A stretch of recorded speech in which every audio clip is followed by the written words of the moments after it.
తెలంగాణలో నవంబర్ 6వ తారీఖు నుంచి కుల గణన సర్వే ప్రారంభం కానుంది.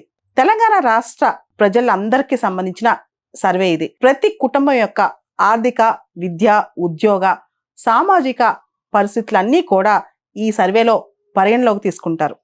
ఈ సర్వేకి సంబంధించి దాదాపు 85,000 మంది ప్రభుత్వ ఉద్యోగులు దీనిలో పాల్గొనున్నారు. ఎన్యూమరేటర్స్గా చాలా డీటెయిల్స్ కలెక్ట్ చేస్తారు. ఇన్ఫ్యాక్ట్ 56 రకరకాల డీటెయిల్స్ కలెక్ట్ చేస్తారనమాట.